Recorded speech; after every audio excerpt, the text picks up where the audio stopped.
Hey, what's happening? Before we jump into the show, I wanted to see if you had any music on a hard drive. You have a band, you have a project, and you want to self-release your own music.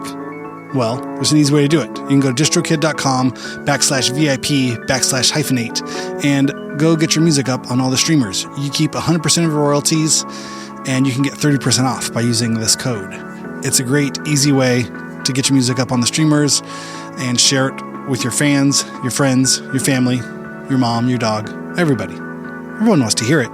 But go to distrokid.com/VIP/hyphenate, HYPHENATE, and send me the link. I want to hear it too. Send your mom the link. Send your dog the link. They all want to hear it too.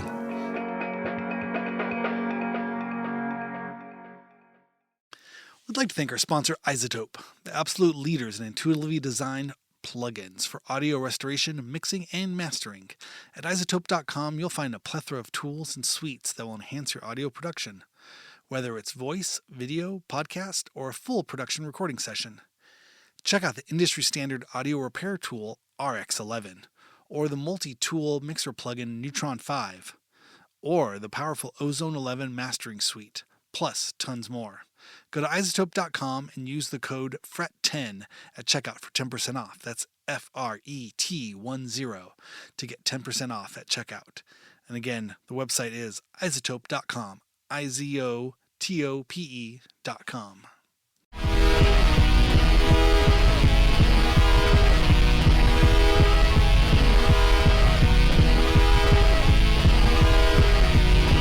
What's happening? Thank you so much for tuning in to Hyphenate Halftime for Monday, August 18th.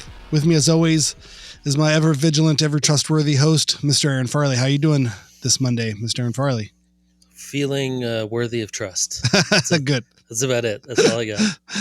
I feel the worth of the trust that is instilled upon me. Yeah. How are you? Good. Yeah. We're just ready to get back into this school year. The kids back to the school. I was going to say, you guys are like right at the end of your... Yeah. Like your two more days. Run. 2 more days. We're almost there. I don't know why we go back so much later. Yeah. The marathon is almost done. Yeah.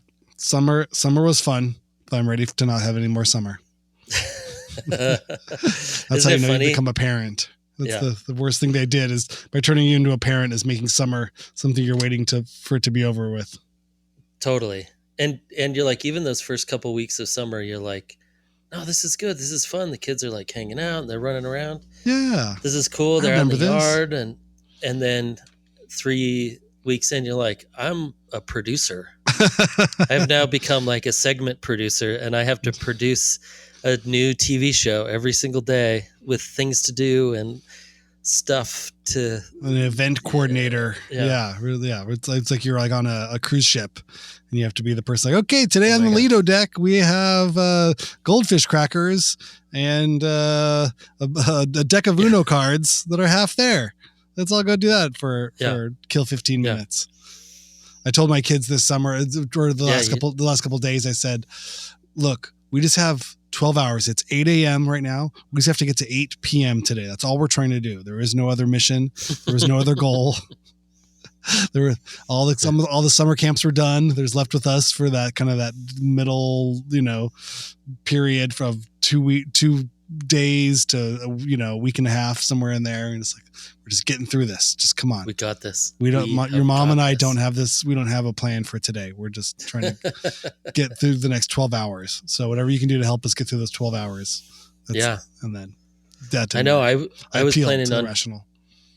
Yeah. Planning on doing so many things, just dumb adult stuff like fixing the garage and doing all this stuff.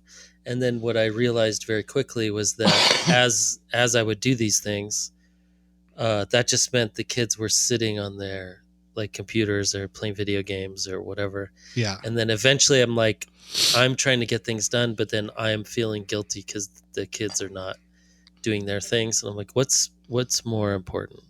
Yeah. What needs to happen? My guilt, my guilt-ridden self and a clean garage, or actually just slowly realizing this garage ain't getting clean anytime soon, and going out and trying to do some stuff, even though I don't have the money to do anything fun. Yeah. Well, I did rope the kids into some home improvements, so I do feel good about that. Nice. We had some stucco on the outside of the house that was peeling and bubbling. And so I introduced them to the, it's the scraping of it, the destruction part of it, getting it all off of there. And then we mixed up some stucco patch, repair, and then they were out of it by then. But then I finished that off, and then once that was all dried, then I got them in to paint for at least 15 minutes, maybe 5 minutes. Let's just put some paint on here. Let's just try it. If you can get them completely absorbed in something for 15 minutes, especially the age your kids are at, you're a master. Winning. Yeah. That was I took that as a win. And then I had some other little painting. What else did we do? We did a few other little just around the house things that were needed. And so I was like, okay, instead of me just doing this on my own and putting my headphones on and ignoring them, like I'll try my best to make this a fun experience for everybody to do. Yeah. And it would work for a little while. And then they'd get bored and they'd go back. I could at least point to that project later and, say, hey, look, hon, we did something. Me and the kids, look, we painted this wall.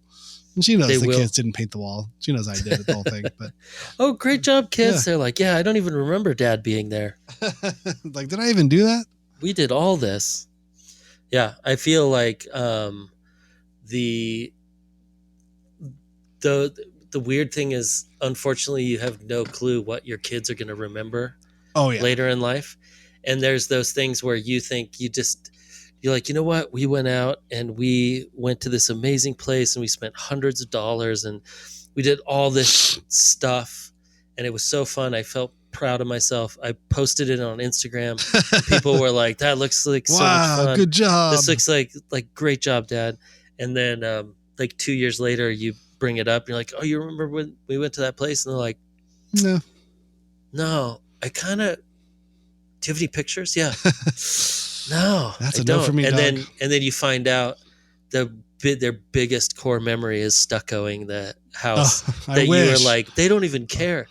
Oh my no, God, it is. It's amazing. The weird things. They're like, do you remember when we had to go outside and fix the faucet because it was leaking all over the place, and I got all the towels and I put all the towels down in the kitchen and there was like water going everywhere and we had to figure out, and you're like, well, I barely remember that. But, oh my God, it was so fun. Oh my God. I did fix a toilet this summer. One of our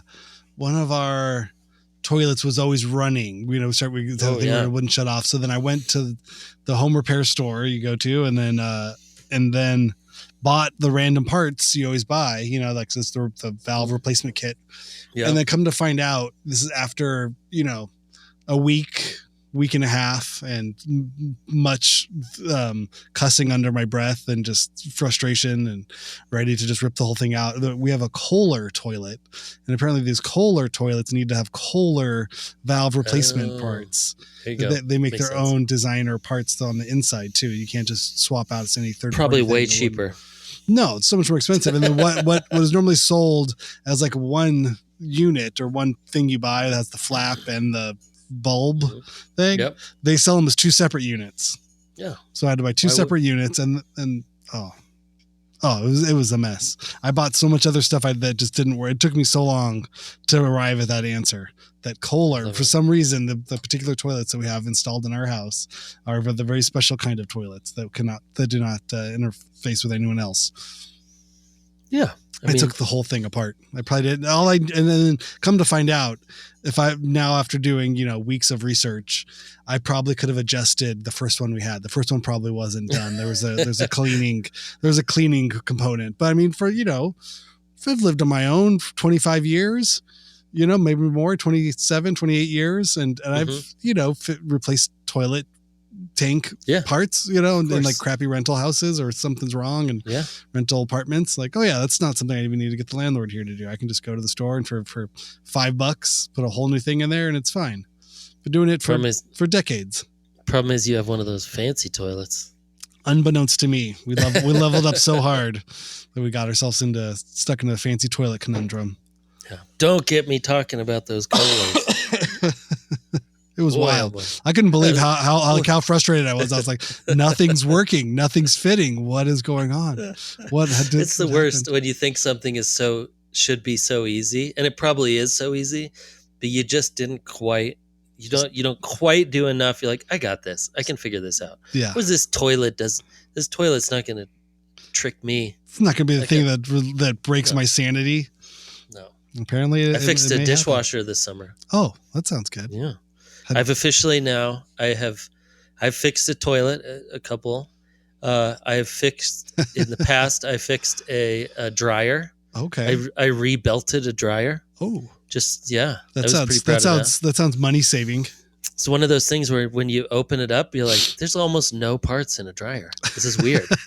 It's a flame. You There's open up like a large flamethrower, flame, from like a gas, pipe, and it's on fire and it heats up a drum. There's just like the electric part up on top, which is where everything is, and then there's just like a couple gears and a big, huge belt that holds that dryer, the dryer, whatever it's called, the tub, maybe a drum.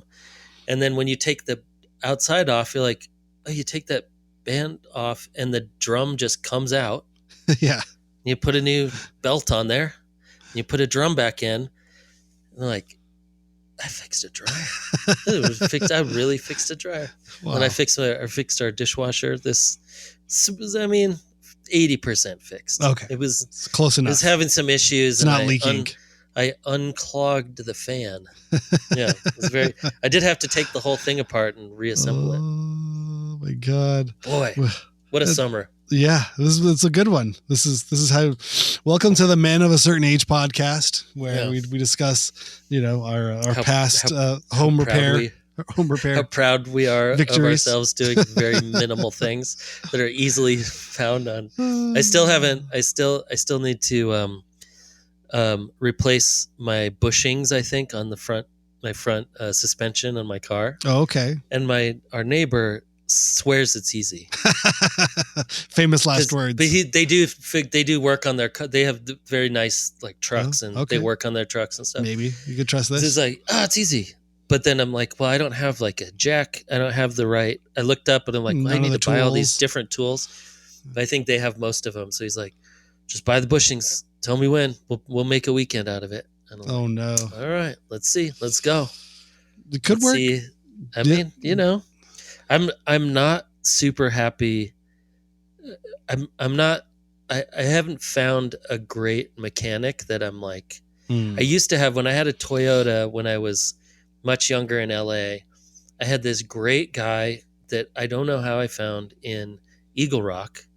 And he had one of those little spots, like on the Eagle Rock, the drive, like right by it's one of those storefronts, and where you go by, and there's like 5 different mechanic bay, bay, and you drive it in, and you basically have he was like mainly a Toyota and imports guy, and then you had like the windshield place right next door, and then you have the tires guy, and then tires guy, right, and it was a little teeny tiny place, and it was always at least half the price of whatever bigger place. Yeah. And they would have it.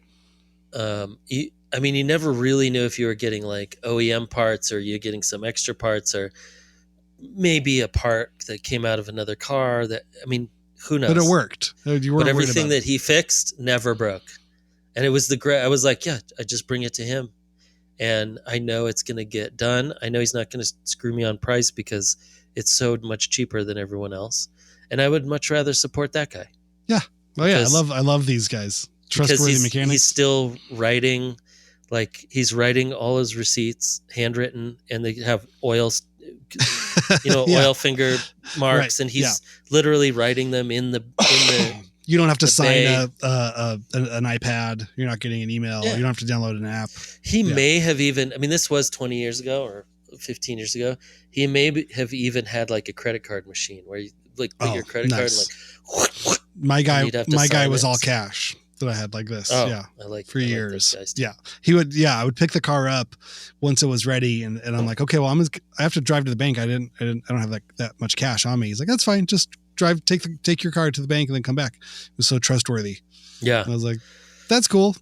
Then I found I had a Honda, and I was in like the Glendale Atwater area, and I found a guy that my CRV did not pass smog. Oh no! For some reason, you're screwed. And then I was like, oh man, and then someone just goes, take it to Henry. They know like, what's Henry do? It's like, don't just ask. take it to Henry. You don't want to know. Usually he makes quick fixes. He can, and I'm like, I got it. So I go to Henry or whoever. I won't reveal his name. I don't remember his name, but even if I did, I wouldn't reveal his name. But it was a legit, I mean, it was a storefront. It was like a smog place, whatever. And he looks underneath at my exhaust system and stuff, and he's like, yeah, I mean, okay, I'm gonna have to make a couple fixes. Like, give me like a couple hours. I'm like, okay. And so what was explained to me is that he's like, it's not conventional. It's not a conventional, because usually to pass smog, like I would have to redo your whole exhaust system.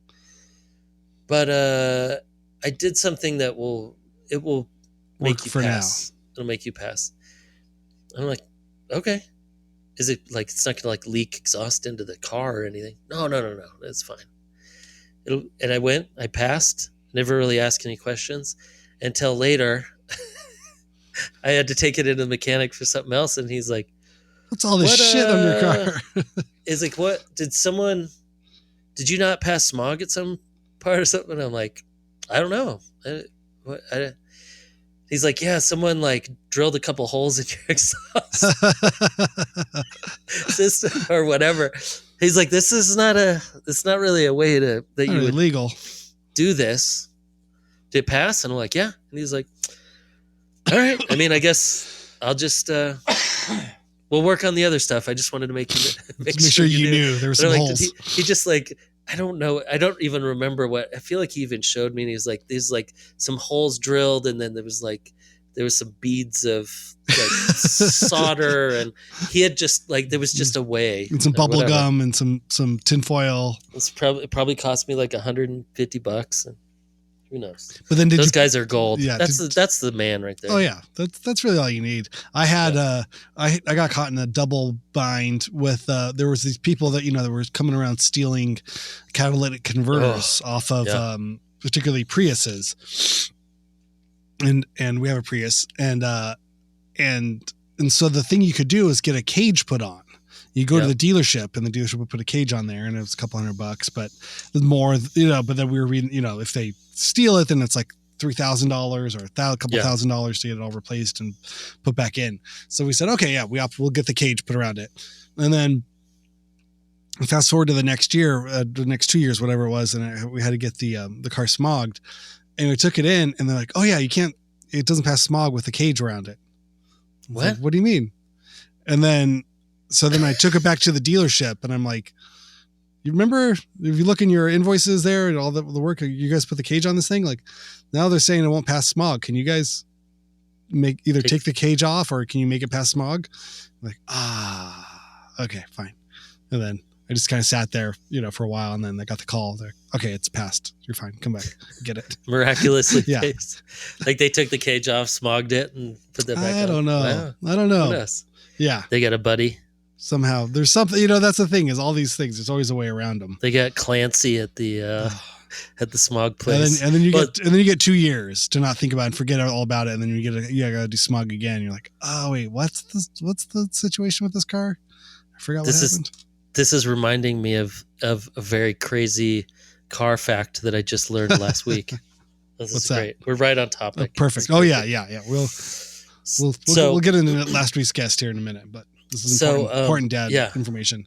We're like post 44. Oh, I'm back. Dad pod. And so I had to get a trailer hitch put on the Subaru. Oh, okay. Right? Yeah. As one. And I was like, I can do this. I'm going to order it off on, whatever, Amazon or whatever other place you order trailer hitches from. And then I was looking at all the stuff, and then I'm like, oh, right, I have to order the electric kit. oh, that means I would have to tie it into my electrical system.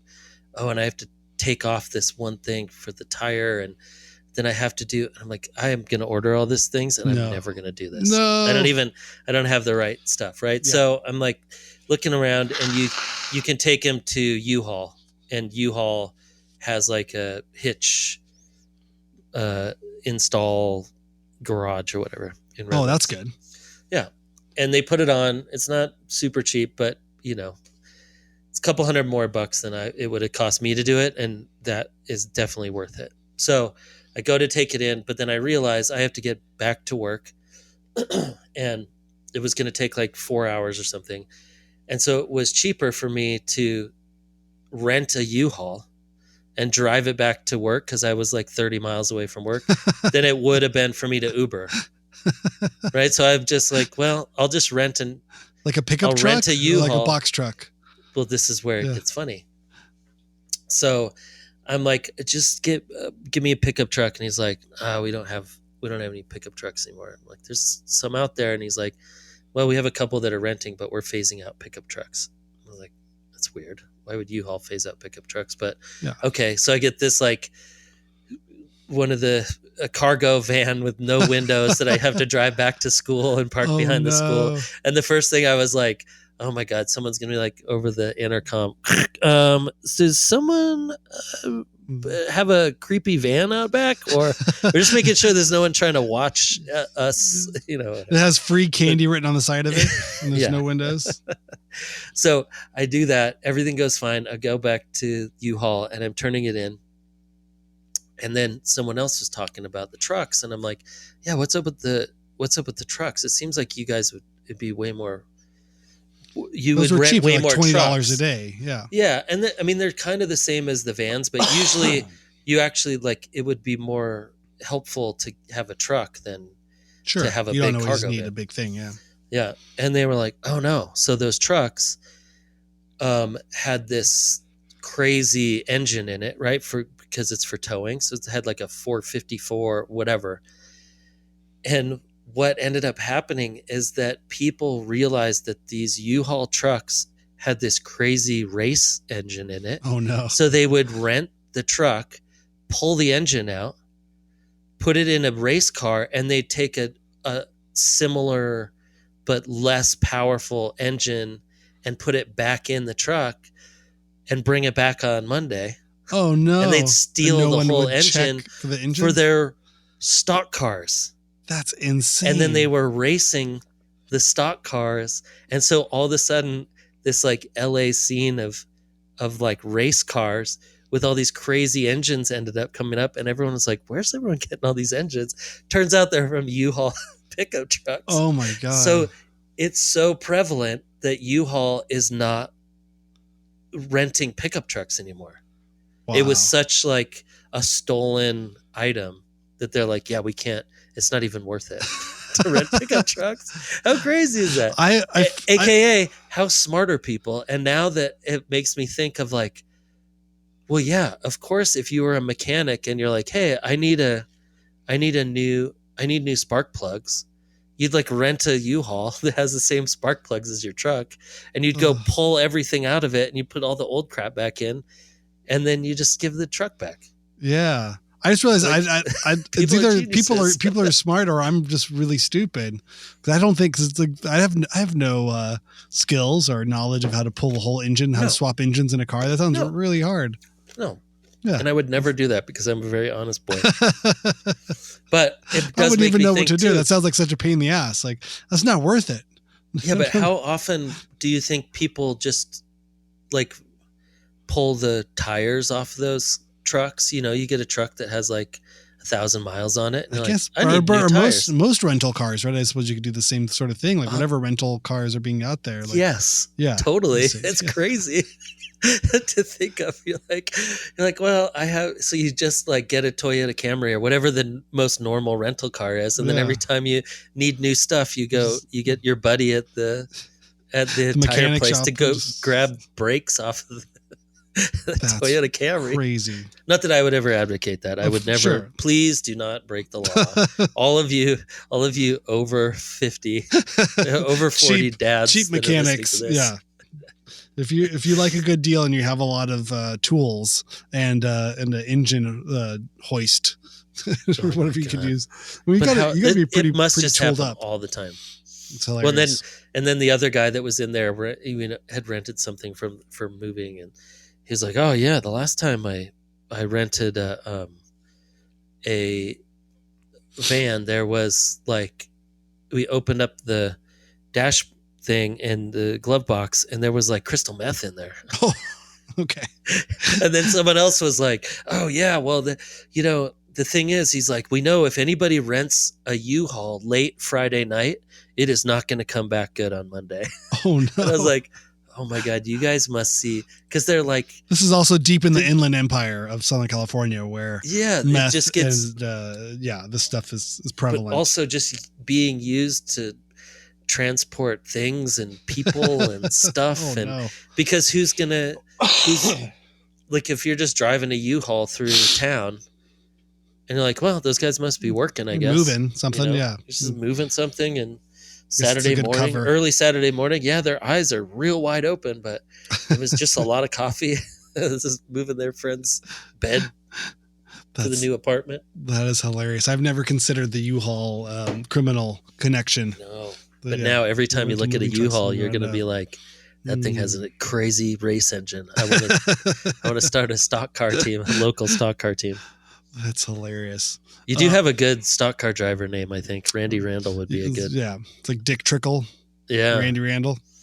Yeah, I never thought of you as a car racer, but you have the name for it. The whole thing with cars is, I remember definitely, I'm old enough, we're old enough of the generation where the cars were kind of the modular sort of thing, where teenagers or people, our contemporaries of our own age, would either work on their cars, or their dads or older brothers would work on the cars. And it was a thing like, oh, I got this car and then I did XYZ to it or whatever. I don't know. I mean, that was a common conversations I would hear. But all of that costs so much money. I never really had the money to really even, you know what I mean? Where it feels like, oh, that'd be worth doing. I just loved having a car that ran, and that was hard enough to do. To have any kind of style or flair. Excuse me. Well, your conversation is the same. It's just about guitars and amps. Sure. Yeah. And pedals. Right.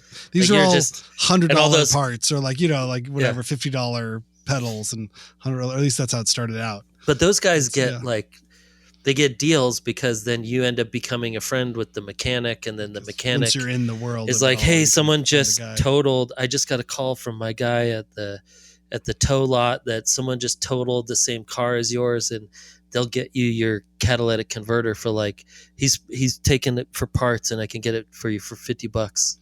Yeah. Once it's like when you're really into tattoos, and then all of a sudden it's like, well, this guy wants to actually put a tattoo on you because you're in a band, and then you end up like, how'd you pay for all those? I paid for half of them. Right. No, because I guess that does make sense. Yeah, the car thing, it just always seemed hard. I don't know. That was always my experience. Whenever I was like, oh, that's a cool car, and then you just hear about the nickel and diming and the having to fix it up and the thing, and then it doesn't run, and then there's having to know everything. There's the daily driver, and then there's the style driver, and all the things. And I was just like, I got to a point, even as I aged into maybe a place where I could afford a different kind of car, I was like, no, I just want the one that starts. That's my favorite kind of car. I lost all sort of young male testosterone ambition around having a car that was of any interest to anyone other than me.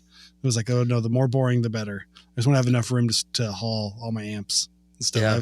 I picked a train. I picked a horse. I'm betting on the gear, the guitar gear, and recording gear horse. That was it. That's my. I love the idea. I love the idea of talking about fixing your car.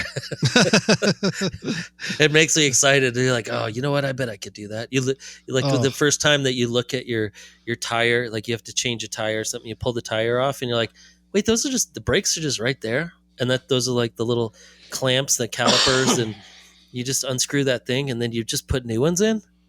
Wait, this car probably is easier to fix than I think it is. Yeah. Which it is. Mm-hmm. It is, because it's pretty young. Some would say, in many realms, uneducated in certain things, are real good at fixing cars, and so it's got to be that thing of no, you just got to be into it. There's only a certain amount of parts. Every car has very similar parts. They're just like they all fit different together. Styles. You just have to know how they all fit together and where they go. And once you know all of that stuff, and the store will sell you the replacement part for the thing you tell them to make in the year of the car, and they have the thing in a box so they can get it for you. You just have to know the thing that's broken. Yeah. That's the big thing. That's what I'm going through with my suspension right now, Randy. That's it. That makes sense. I fixed one thing and it didn't really work. It's the worst. Yeah. It's funny. Yeah. I think I did end up going like the circle went so far. I went so far around and not caring about cars and being broke that I went all the way around and did a full 360 and ended up being like, well, I really don't care about this car and I don't have any money. Like maybe I could just fix it. Like, let me see. And so I learned how to do like brake pads. I was like, okay, well, what do I need and I had a ratchet set, I had a handful of kind of basic tools. Yeah. And I wasn't afraid to go buy, whatever tools I needed or steal them from Home Depot, whatever you need, if there was just basic kind of things. Yeah.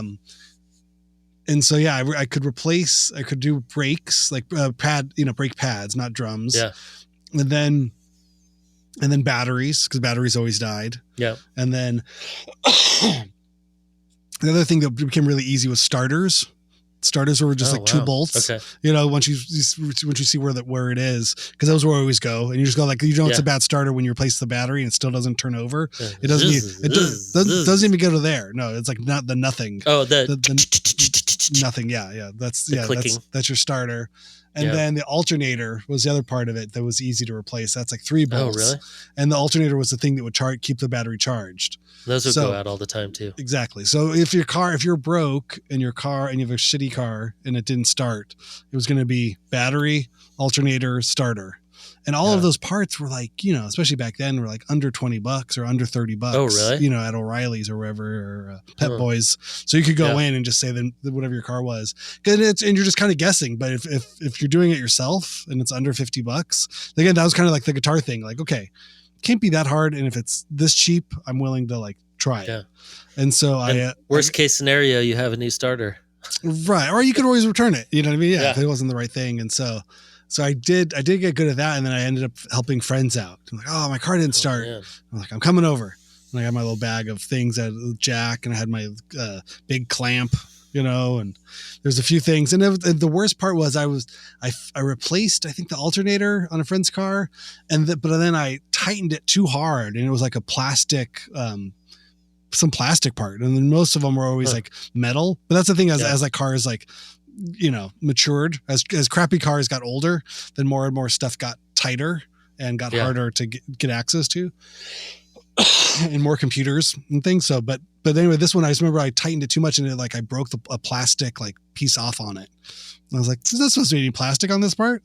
This is like a metal bolts going into a metal like threaded thing. But I was like, no, I guess now they're plastic. And this particular Kia or whatever it was, and I was like, I'm really sorry. You got to take it to a mechanic now. I fucked up. It's the right thing, but now I don't know. Broke your engine. Yeah, I felt really bad. That kind of got me to be less generous with offering to help people fix their cars. But because make them sign a contract. Yeah, I'm not responsible. It might get worse. Yeah, I'm just your friend, and you have no money, and I'm not charging you anything. So let's see what happens.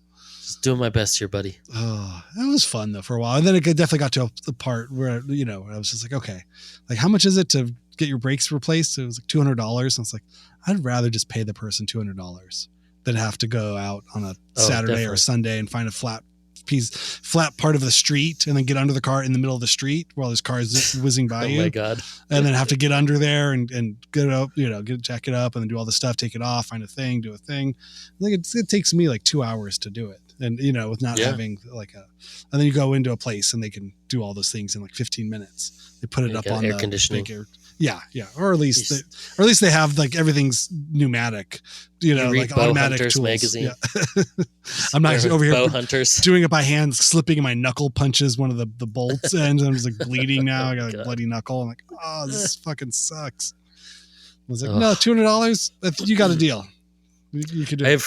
I have realized I talked to Towns about this, that I'm like, when you're young, you really need to learn construction, like learn basic construction. Yeah, for sure. Hammer. But I'm like, screws. But also like if you're going to ride a little motorcycle, learn how it works, take it apart a couple times, or like take some pieces off and put some new pieces on. Yeah. And then learn how to fix these little things in your car. And I'm like, I think once he gets to that age and he could get like an old crappy car. Oh yeah. Because we're already past with Lila. We're like, well, we don't have any, we can't help you get a car. We'll see how we're doing 3 years from now.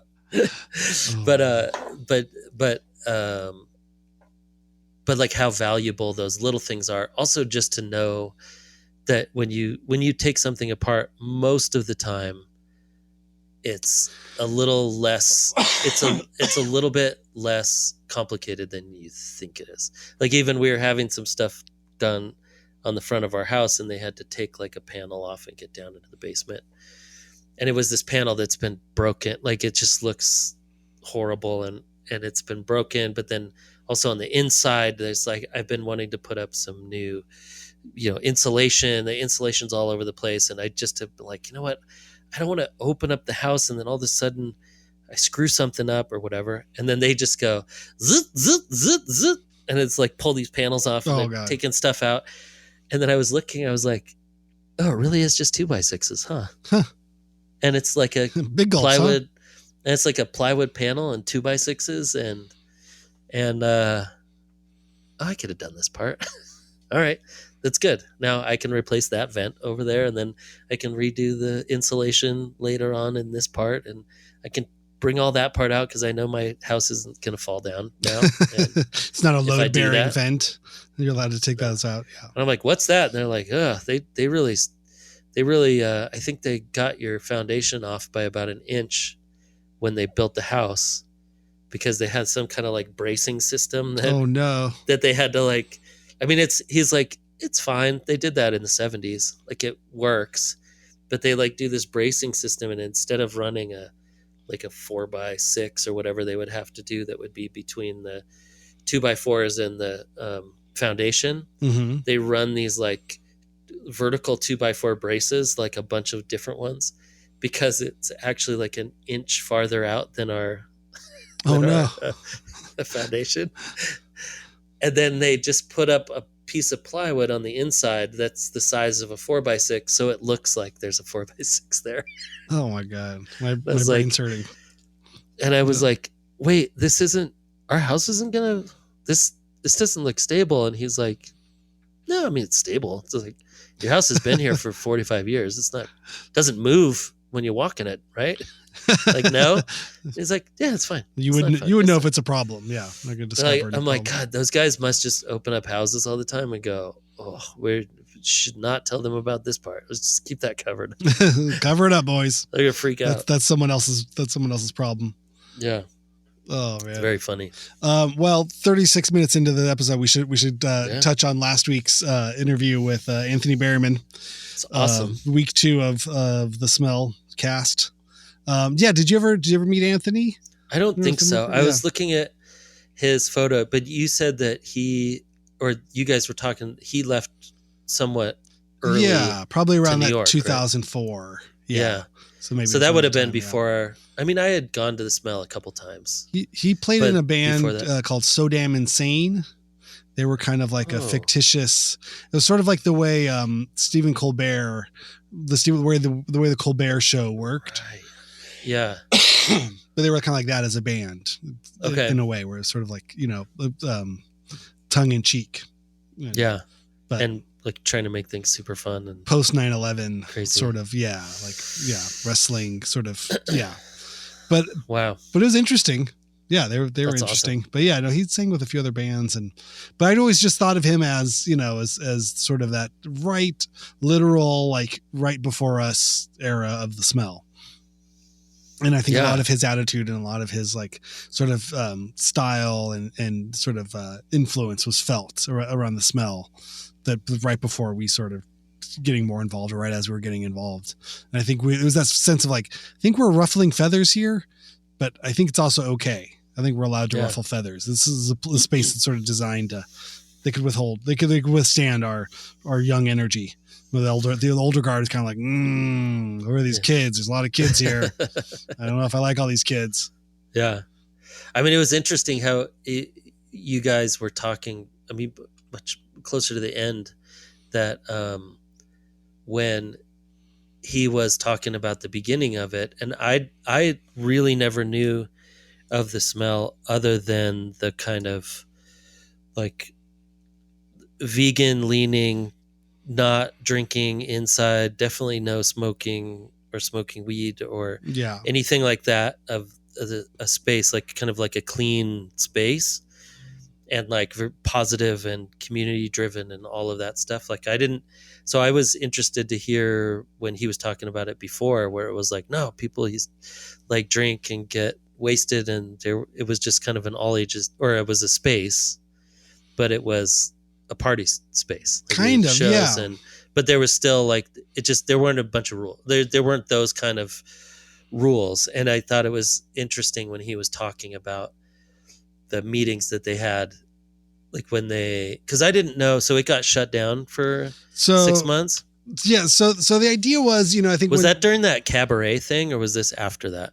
Yeah, I can kind of talk through it, but to address the first sort of idea of it, it was sort of like a social club, I guess, in some ways, where it functioned as a live event venue, but it was only for a handful of nerds or for friends of friends who were going to go. Like the bands themselves didn't really have a like a large draw, and there was sort of, it was this sort of kind of not necessarily speakeasy, because nothing was sold there, but you would bring a couple 40s in a backpack. It's like your friend having a warehouse space. Yeah, exactly. Yeah, like a warehouse show or like a house show or something. Like you could bring stuff to drink or smoke, and that, as long as you took it with you and you didn't cause problems, no one had problems.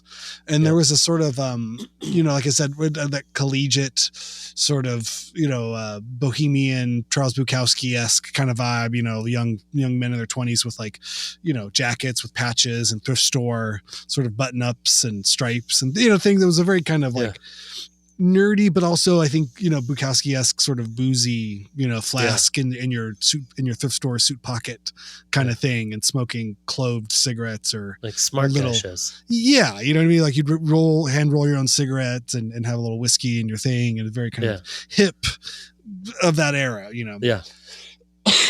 So that was very much the world of what was there, and it wasn't a problem because no one was really it wasn't on the map of any kind of like public thing. It's just sort of felt again like a warehouse show. Like you would just know, like, oh cool, I showed up to this place, it was fun. And then once more people started coming, then I think that's when Jim sort of realized, oh, this could get us shut down. And so I think that's when those kind of talks and meetings sort of were like, maybe we should disallow this type of behavior or just encourage it to be done elsewhere, either in your car, or there's bars next door, a block away or something. Yeah, do that, but don't bring it in. I remember Jim telling me, even when I was like doing sound there, at some point he's like, yep, you can't drink in here. I was like, really? But I'm back here. I'm like not even in the public area. I'm like back in the sound booth. He's like, you can't do it. It's enforced for everybody. It's like, and there was still always people or kids or things that were try to sneak drinks in, but at some point it just became like, that's just not cool, man. Why would you risk getting this place shut down? It became kind of self-policing too. Yeah, right? Exactly. Like, the kids there would be like, dude, I don't want to lose this place. That's not cool. Go put it in your car, or go drink in your car and then come into the show, or go drink somewhere else. And then, so, I mean, it became not such a big deal, but I thought, that was interesting. I think I even ended the episode with like a little quote from Anthony talking about that. Like he was thinking like there's no way it would exist. And it was that kind of, but it was also sort of the spirit of it at the end of the time too, where it was a sort of anarchist sort of like, who are we to tell anybody what to do sort of thing.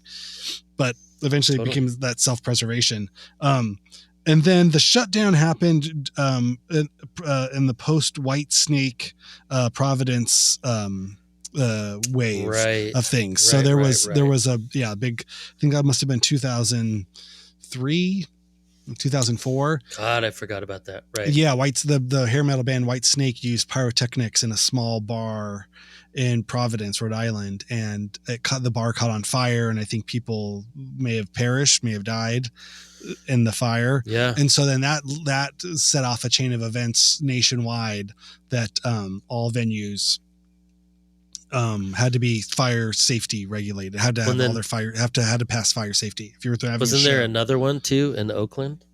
Well, that was the Ghost Ship fire. Ghost Ship. Yeah, that was later. That was later. That was much later. I was thinking 2016. Was that late? Oh wow. I want to say yeah. And that hit hard. That hit home in so many other different ways, and it was really sad and really really horrifically tragic. The Great White thing was bad, but what it does, it sort of showed that the smell was on the map. Like, the police knew that it was there. The smell was there, and that it had to pass codes. It wasn't just a weird warehouse your friends had. It's like they wanted it to pass codes.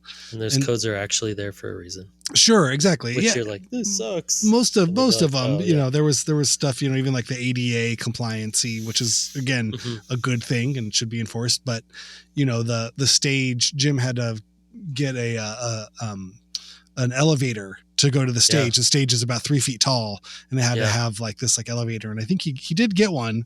I don't know if it ever ran or if everyone ever needed it. I mean, again, it wasn't a necessity to be able to get on and off the stage. But again, that's part of the code. If you had a thing, you had to have a ramp or a elevator. So, and there's no room for a ramp.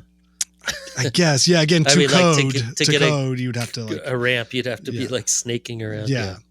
So yeah, but the other thing was like the second bathroom, and I remember that was a big moment where I think I was feeling all of my post college like, yeah, community, let's go, we can do this. And I remember talking to Jim like, if we need a second bathroom, let's just get a cement saw. And again, this was this energy of like, we build it ourselves, we can do it yourself. Again, not knowing really how difficult all this stuff is. How to plumb. No, not knowing anything. But I said, let's get a cement saw. So we rented a cement saw and we dug out a trench. Like, we could just do this. We dug out a trench for the pipe and everything else. I was like, okay, cool. Now we did that. Now the just bathroom. And especially because it had to be done to code. It was really not correct the way we were doing it. It was in fact incorrect, but with a lot of energy. So then there was a pile of rubble in that kind of middle room for a while because I was more ambitious and enthusiastic than knowledgeable or handy. And it was fun. I don't know. Yeah. I just had that kind of, so I remember we played one show on top of the pile of rubble. We had just cut through the concrete of this thing and dug a trench, dug like a 2-foot trench, maybe 6 inches by 2 feet deep to run the plumbing for the bathroom. Oh my God. That's funny. And then I think Jim knew not to listen to me when I was there late on a Saturday night. Yeah. That I was serious, and I would go to Home Depot the next day and show up with a cement saw. You literally was if you have keys, Randy, you're just not allowed to bring any power tools. No power tools in here. I think it helped. It helped kickstart the thing because I think that was always my feeling too. Of well, hey, let's just get started. Once we tear the Band-Aid off, then it has to get done. Well, once there's a pile of rubble, then you eventually have to do something. Exactly. Yeah. This was sort of well preemptively, but until then, it had gotten shut down for a little while, and then that's when all the shows had to get moved to other venues, and Dean was living in a squat, which I think will bring us to next week's interview with Dean Spunt. I think he'll be next, and then we talked about so he was living above a weird furniture store on Western and Melrose. Was that where the one day or the 1 year with FYF? Was it FYF? Maybe. There ended up being the final shows ended up being up there because I don't know. For some reason. I feel like there was a warehouse. There was a warehouse above the American Apparel store right on Sunset. Was it that place you're thinking of? God, I don't know. Oh, it might be. We played the first year. Where was the furniture store? Down on Western and Melrose. It was too far south for that. Right. Yeah, maybe that's what I remember. We played the first year of the FYF, and it was above the American Apparel store right on Sunset and Alvarado. And people were hanging from the pipes. I think I was there. It was crazy. Yeah, you had to crowd surf. Okay, that's what I was thinking. You had to crowd surf in the drums. Yes, there was too many people in there, and the band couldn't get their gear on stage. You had to crowd surf the gear to and the I think stage. Sean was had said secret. There was a secret performer that night, and was that the first year of FYF? I think so. So that was the year that there were so many people on Sunset, and they weren't like permitted for anything, that the cops were just slowly driving up and down the street and going like, we actually don't want to start a riot, so what we're going to do is just make sure that I don't know what they were doing, but there were like so many thousands of people just roaming up and down Sunset that they just eventually blocked off Sunset, I think. That sounds right. Yeah, all around kind of where the Echo was. And, and then there was like some kind of raffle thing, and him and Keith like had all these raffle things or something, and then all of the raffle tickets got stolen. And then I remember, or maybe the money for the raffle tickets got stolen. I don't know. But I remember Sean just like booking it out of there at some point. And then everybody, you would hear like, hey, the secret band is playing up, after No Age or maybe before you guys or something. And then everybody started, there was a rumor that got started that it was Modest Mouse. Oh no. And so then everybody's like, oh my God, we got to get over there. And then, turns out that it was just people talking and someone made something up or whatever. Around. Oh no. And then like I told Sean and he's like, yeah, that was me. Oh man. Oh my God. Yeah. That first year of we played that year at the Echo. In the Echoplex, it was the first time. It was still like the dining hall or whatever. Oh, right, the basement below. Yeah, the Echo. But it was the first time that they had put a PA down there, and they were going to have people play down there or something too. And then we played upstairs, and like a pretty good. I think we played at like midnight or something. It was pretty packed. But the fire marshals came in during while we were playing. Oh no. They're like, what the fuck? What happened? And it's like, you guys, the cops are here and the fire marshals and they walked in there like, yeah. Where are all these people? Because it was open, because everything was open if you had a ticket, and they had sold 3 times as many tickets as would hold the Echo. So then people were pissed because they couldn't get in, and yeah, that was fun. Yeah. Times. Yeah, no, I mean, it definitely was more, there was so much excitement and enthusiasm, I think, for music and live music and events and things at that time. Yeah. And it was crazy. It definitely, yeah, I think that all kind of happened around that same sort of time as like stuff,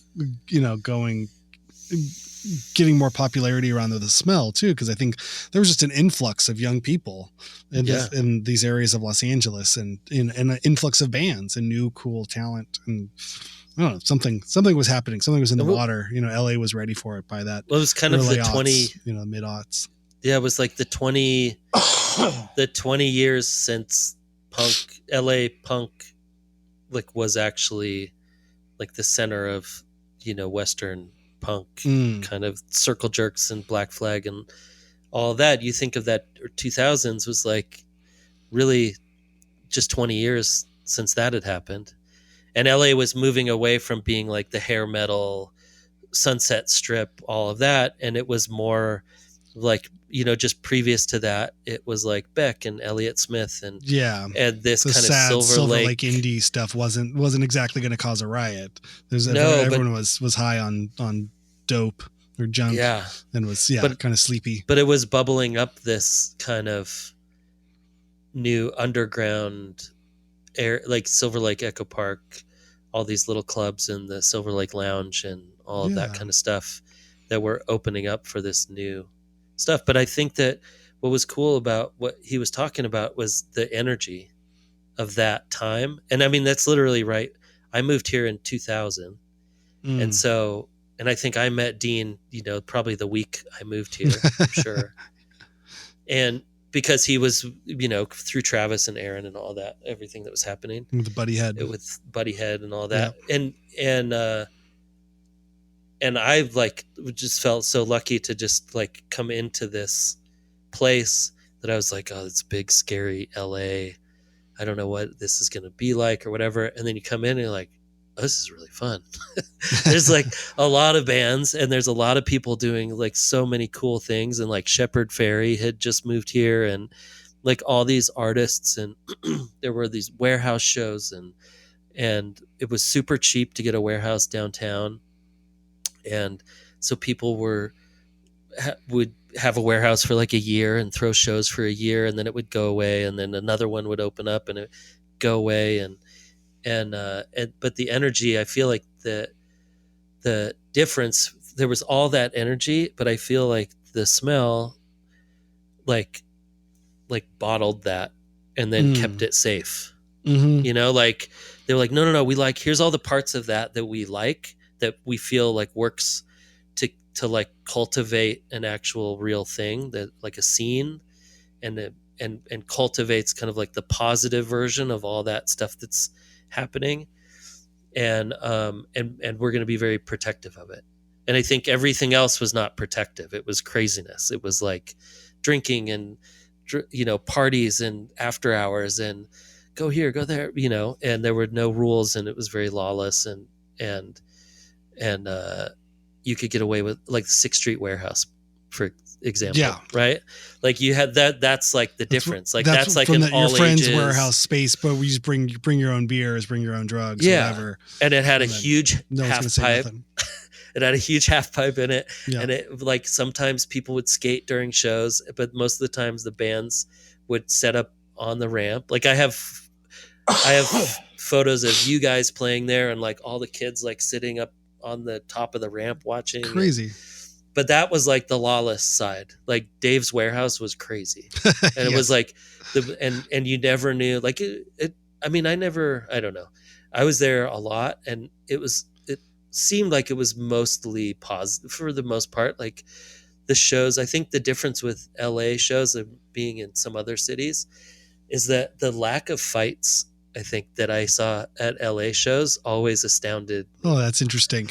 Like I felt like when I was younger, even going out to bars and stuff, but in the Northwest and even in Oregon, like it was just, there was a lot more like that bro-y kind of fights would happen after the bars outside. And I was always surprised at how little that happened. That's like interesting. The first 5 years I was here, even like Hollywood bars, when you'd go to Star Shoes or like Steve Aoki's place, what was that thing, Cinespace, like all that Hollywood stuff. I always felt like there was always like, why aren't people fighting? Like I feel like everybody's wasted. Like there's so much stuff going on, and people seem very cordial to each other. It's interesting. I don't know. I wonder. Yeah, I don't know. Maybe there was. I'm sure there was something of the, we're all here trying to make it. You know what I mean? I think there's a certain sort of bottled up energy. Like, fuck, I want to be somewhere else, or I want to do something else. Like LA was kind of the place when you came. You're like, I don't want to fuck this up. If I'm live from somewhere else, like I'm trying to impress. Everyone's always trying to impress, for better or worse. And it's always, so it's that kind of annoying sort of thing. Everyone's putting on their best face, even when they're wasted. They want to know if you're an agent or if you're a producer or somebody. I bet you're right. So, you know, I mean, the lack of wanting to step on toes, literally and metaphorically, is, I'm sure, just overwrites all other programming. Yeah. Where people can just be dicks to your face and you're like, you might be a millionaire, so I might have to take you being a dick to me. Or you might be that guy, but in like 2 years. Right. Like how often did that happen where you're like, I used to just go to parties with that kid. How is he the head creative director at blah, blah, blah. You realize his dad owned the company that did the thing, and everybody's got some one of those. Exactly. Or sometimes it's just like, they came up with the idea that ended up making the boss like $5 million. And he's like, you want to be a creative director? They're like, what's that? Okay. Yeah. But that actually did happen so many times with little things that I think people did go like, personal assistant. I was a PA on the thing. Now I'm producing the next movie.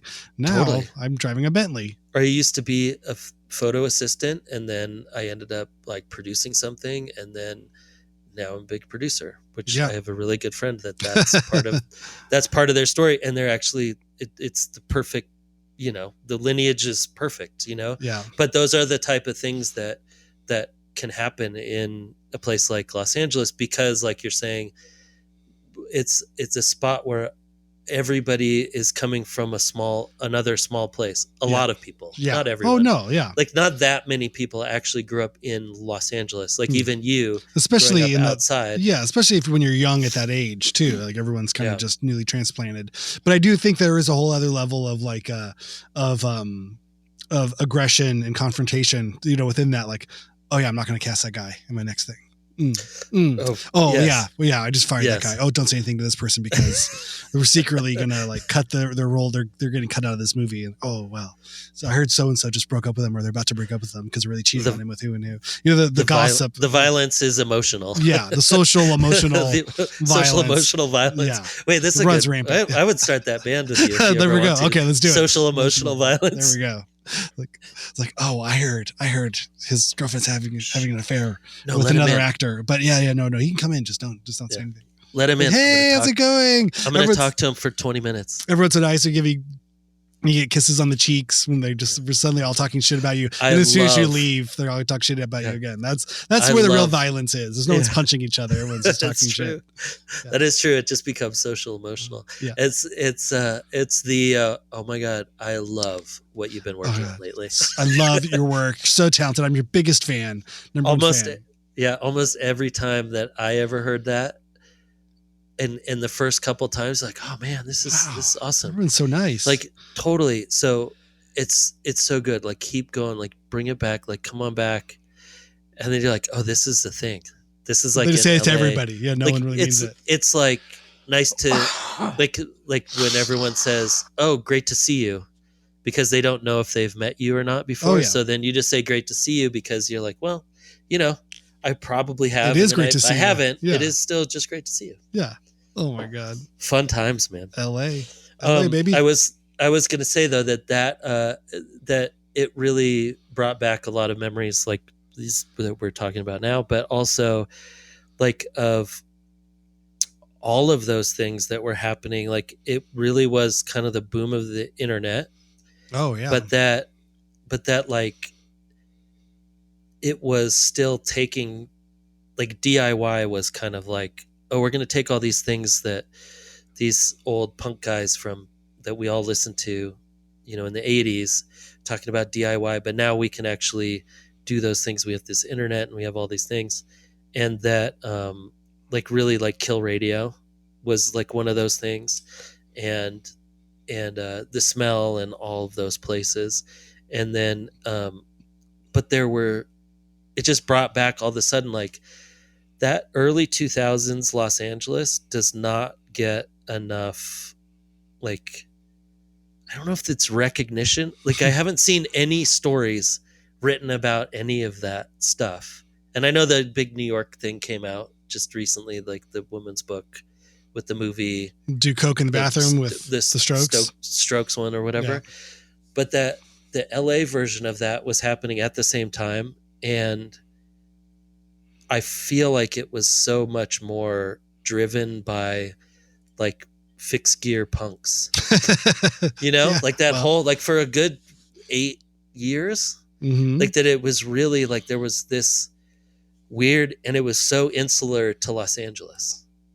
Even though a lot of those bands and people ended up kind of would go back and forth to New York and had projects going, but there was this really weird insular Los Angeles kind of like, don't tell anybody how great it is here for a while. Oh yeah. I mean, I think maybe that's what, when you were saying your friend said, you guys really ruined the smell by talking about it or whatever. Right. Yeah. Even though like, I agree that is not true at all. Like that probably floated it to a level of sustainability for the future, I think. But that, I think that was happening a lot in LA of like, no, LA's real good right now. We don't want to screw it up. Like it was real good. Like there was like art shows popping up all the time. Like there was, even before that, there weren't really, I mean, there were art galleries, but everybody complained about how it was super hard to start an art gallery in Los Angeles because people didn't buy art here or whatever. That's like an East Coast thing. But that was also that was the time where it's like street art and Roger Gassman and Cleon and all those artists really started going, no, we have a thing and we're just not trying to be New York artists. This is kind of becoming like an LA thing. And it's graffiti, but it's not graffiti. It's street art, but it's not street art. And it's super legitimate, thoughtful, and like political work, but without just being in your face like art school political. It was like skate political, and it was like punk political, but not being punk and not being skate. It just was like its own unique sort of twist in the art world. And I think a lot of that too was that the secret was that LA was still cheap. It was cheap forever. I mean, to tell what, like 2014, maybe 2015. Yeah. Like rents didn't really, like rents were still low until even you could still rent a house. 2008 market correction, you know, so it took things down even further. Like even when it was starting to go up then, and then that came down brought it down for a few more years. Yeah.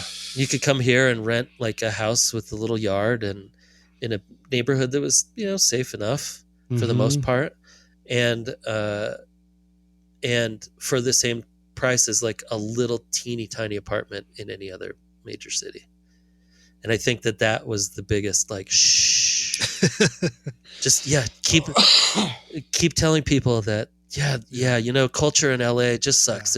There is just no culture in LA. That even being said, I've left out the whole like Chicano, Latino, like lowrider, all that stuff was bubbling up again with a whole new audience and like now cross-pollinating with Shepherd and with like street art and stuff, and very Be Careful and all these things.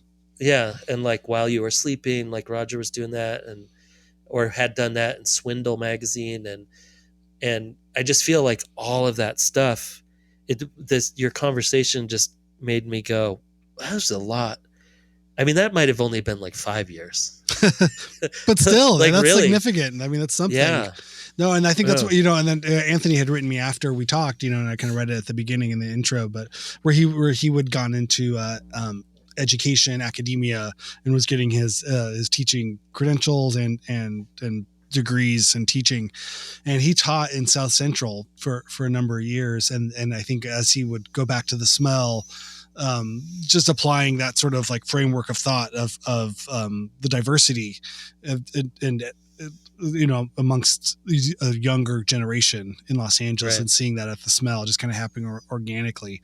And again, I kind of put the preface there too. I was like, I don't really have the research or any kind of, you know, studies or academic, you know, numbers or anything to stand on. I was just passing on what he had observed in that kind of way. And I think it's great. And I could agree with it. You know, it's definitely something you see, you know, where there's just kids from everywhere going to shows. And I think that's exciting. But again, I don't know how long it lasts. I don't know how it happens. I feel so disconnected from that.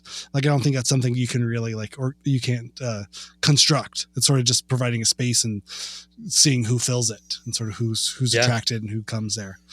Totally. So. And there's definitely still like a hardcore scene. And again, that I don't know because I'm 50. Yeah. So it's actually good that I don't know. If I was like, well, you know where all the shows are already. Let me tell you. No, I mean, I've seen the rise of house shows. I've been seeing all this stuff on social media too, where this band All American Rejects did like a house show tour. And I guess Interscope now is doing like their major label version of like house show tours across the states. It's getting sold out and these kinds of things. So I don't know. I mean, I just think it's something to at least just focus on the smell. It's like, there's never going to be anything else like that. When that's gone, that the legacy will be enormous. And for us to carve out, 4 shows for this thing, that I can kind of get down these people's interviews and my sort of thoughts on it for the time that we were involved. I feel like, okay, that's enough of it. Cause it's barely scratching the surface also. I mean, I feel like there could be a book, one day, who knows, there'll be something kind of more documented about that time and in that place and sort of how it worked and what good it did. And I hate to think about what in the absence of it, you know what I mean? Like, but I also have that optimism that, the future, new people will come up with their own stuff. You know what I mean? Like, you have to have those generational, turn the whole card over and start something else. Yeah. LA needs all of the community space it can have, though. Well, yeah, definitely. And I think that it's great to hear that like the smell is like kind of a rite of passage. Mm-hmm. Even like my daughter's friends who still live in LA, they're like, oh, we're going to the smell this weekend. And then like the first weekend, the kids were kind of scared. Oh yeah. Which, as you should be, right? They're not like, they don't live downtown, and they're like, yeah, we're going to go and parents are going to drop us off and we're going to go see this band, like our friend's band is playing. And then, now they go all the time, and they're like high school kids, and they Uber there, That's whatever. Great. That's great. Yeah. And it's crazy when you guys talk about it, that it's like, yeah, that's 30 years, like nothing lasts for 30 years. No. It's insane. But it does show too, and it really made me think of Kill Radio and all these kind of things that have come and gone, but were really strong for a while, and that it was because of this community minded thing, but that nobody was taking the credit for, like, well, I'm building a thing that I'm going to sell. Yeah. Or I'm building a thing I'm trying to upscale. Your personal equity will be increased by these activities. Like my portfolio will be, vast or something, or it's growing. And it's just like, sitting in all those meetings and going through like the anarchist kind of like whatever, someone's running the meetings and then people are voting and you're doing all of the stuff for like this goofy little radio station that we all pay like $10 a month for the equipment and the rent and everything. And then you just get to have like 2 hours on air every week and you get a key. And it's like, great. And even those little things, that thing went for years. Amazing. And I still see people online, posting things. I'm like, oh my God, it's so-and-so from the radio station. And it was such a good, it shows how much that is needed now. And again, maybe we're older and all that stuff is completely happening with younger people. And just I hope outside it is. of our point of view. But showing that those kind of like just community centered things of a place for you to like just breathe out and go, I just like it here. I like it here for a couple hours. I want to watch some music. I want to see a play, or I want to see some weird jazz, or I want to go to a vegan baking cookie morning, or vegan pancakes, or whatever, all of those little like funny things that would happen at those places too. And I think that's the interesting part of it too. And again, I can't really speak on, contemporary, youth culture stuff, but it does feel like there's a certain like messaging through the social media that I perceive that has this, it's about the individual, right? And it's about increasing your viewers and your followers and your kind of branding. And it's so much about the person's, your individual branding rather than the collective sort of like effort, you know what I mean? Where if everyone puts in a little bit, we could make something that's really cool for even larger community, where you have this kind of, we're greater in numbers, when everyone's got to look out for each other and this kind of community building sort of aspects of it. I don't necessarily see that reflected in whether it's the architecture or the messaging or the promotion of whatever through the social media that's being pushed through to me. You know what I mean? Where it's like, I don't necessarily even know how we had. I think we just discovered it and we're like, cool. Yeah. If we all volunteer and we all chip in a little bit, this is something that we could all make work for a lot longer. And it didn't, I don't know. It wasn't pushed on us. So we weren't sold it. It was just shown like, hey, this is a structure that could work. If you want to make something cool, come be part of it. You're invited to volunteer. You're invited to participate. And to me, I was just like, that's fucking awesome. That's great. I don't have to run the whole thing. I don't have to, buy in. I'm not owning stock. I'm not trying to invest in this. It's for a financial gain, or this isn't a Ponzi scheme or a ripoff, or I don't get a club card. You just know you're there. And how do you know you're there? Because you're there. And if you're there and you're having fun, then you're part of it. It wasn't for status. It wasn't like you got a special pin or badge you put on your back, whatever. It's just like, you're just going and that's participating in your culture. I was like, oh, this is so easy. At least it was for me. It was the right place at the right time and in my life. And it's just, it's interesting that kind of stuff happens with creative people, right? It's like people that are thoughtful and creative and think of these situations to make art and make music. And, there's no other places. I mean, maybe like no other places D&D or like Pokemon or like Warcraft or something, right? Or Warhammer. I feel like those are probably. I see those things happening and popping up, and I'm like, oh, this is kind of like, that's a similar sort of spirit of like, we're kind of a bunch of nerds here, and you got a bunch of tables, and you're all just dicking around. Like, it looks like Totally having fun. It's not my world. It's not my culture, but it seems very like there's no one really getting rich off of this thing, even though you got to buy the decks of cards and all the soda and Mountain Dew you can drink. Well, and I mean, I guess you get the other things too that are like sports based. You get like the old guys basketball club, and you get that kind of community center, or like Food Not Bombs. Like, but all of it, it's all part of it. It's all part of the same idea. It always has to do with like building a community to give something to the community, like to not even give something, but to provide space structure for the community to like help itself. Yeah, that's a good place to end it.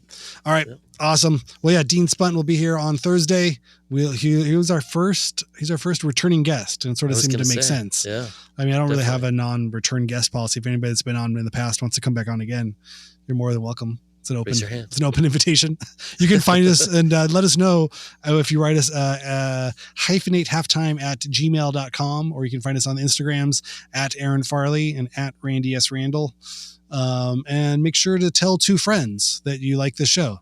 If you've made it this far into the show and you're still enjoying it, you should, as soon as this ends, text 2 friends. Hey, have you heard of the show Hyphenate? I really like it. And send them the link, or just tell them to go Google it, because it's all out there. But that would help us, and it would help your friends be cooler too. If your friends want to keep up on what we're doing, let them know. I'll be talking about hammering nails next week. I have a great dishwasher a sink disposal. What do you call those? Yeah. Garbage disposal and sinks. I've replaced that so many times. Yes, it's a really good conversation. Speaking of hammers, you can hammer that. The first 20 minutes next week. We may have to just flip this off to its own Patreon. Live videos. Special behind the paywall of us talking about home repair done badly. Can we do one where we stream from our garbage disposals and we're both changing them at the same time while we're talking? Oh yeah, that sounds great. I actually would watch doing home repair badly with Aaron and Randy. I love it. Oh my God. Live home repair poorly. Like eventually we're just like, guys, our houses don't work We got to anymore. call somebody. This is where we're really getting into trouble here. The kids don't have any hot water anymore. We really fucked this one up. But it was worth it. We got so many listeners. All right. See you next week.